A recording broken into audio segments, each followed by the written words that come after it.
తెలుగు రాష్ట్ర ప్రజలకు, సమ్మక్క సారలమ్మ భక్తులందరికీ కూడా పేరు పేరున హృదయపూర్వక స్వాగతం, సుస్వాగతం. మినీ మేడారానికి స్వాగతం పలుకుతా ఉన్నాం. ప్రతి 2 సంవత్సరాలకు ఒకసారి మనం ఘనంగా పెద్ద జాతర నిర్వహించుకుంటాం.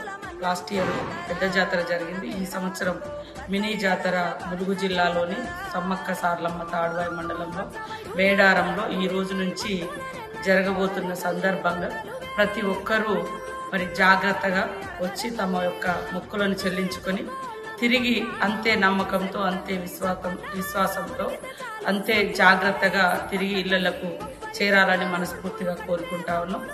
ఈ మినీ మేడారానికి కూడా రాష్ట్ర ప్రభుత్వం, ముఖ్యంగా సీఎం రేవంత్ రెడ్డి గారు, అదేవిధంగా డిప్యూటీ సీఎం బట్టి విక్రమార్క గారు 5 కోట్ల రూపాయలను ఇచ్చి మినీ మేడారంతో పాటు ఆ చుట్టుపక్కల ఉన్నటువంటి